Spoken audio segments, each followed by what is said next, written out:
In his first seconds as leader of the Catholic Church, Jorge Bergoglio asked the crowd to pray for him, showing the world what kind of pope he wanted to be. A pastor close to the people, his humility evident in small gestures. Returning to his hotel to pay his bill after the conclave, carrying his own bag, and always reaching out to those the world often passes by.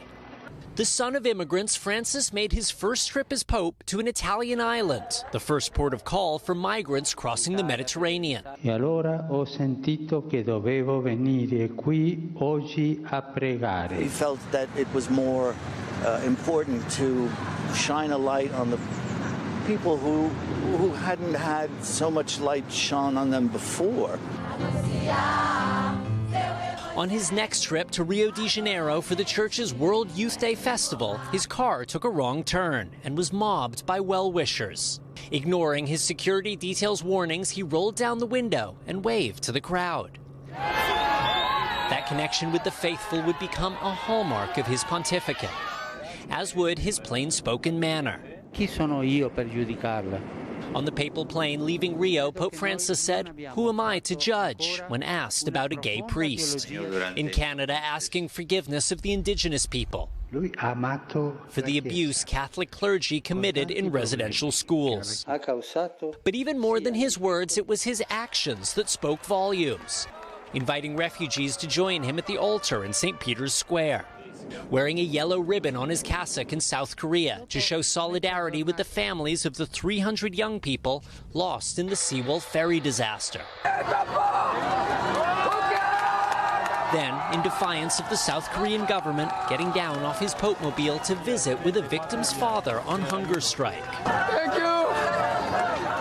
Opening his arms wide to a young girl with Down syndrome in Washington, D.C., praying in a deserted St. Peter's Square as the pandemic swept the world. Pope Francis has reminded us that true orthodoxy, true tradition, is caring for those in need, caring for those at the margins, at the peripheries. Recently, despite battling ill health, the Pope's still taking time to mix with the people.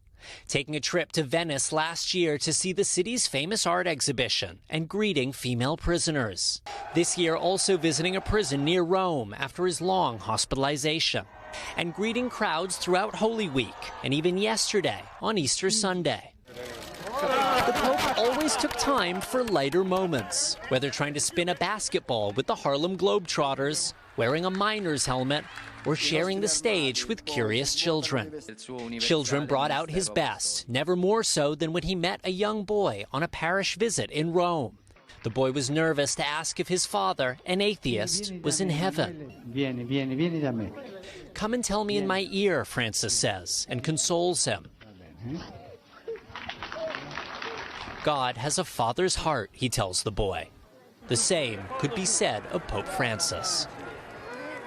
And one measure of Pope Francis's humility is where he actually lived. Traditionally, popes have lived at the Apostolic Palace. That is a very grand residence inside the Vatican. Not Francis. He chose to live at the Casa Santa Marta, which is a much more modest guest house. And he said the reason for that was he didn't want to live in isolated grandeur. He wanted to be close to the people. Guys. Pope for the people, indeed. Raf Sanchez for us. Raf, thank you. Hey, thanks for watching. And don't forget, you can catch the Today Show every morning on NBC or take Today when you're on the go. Just follow the Today podcast on Apple Podcasts, Spotify, or wherever you listen.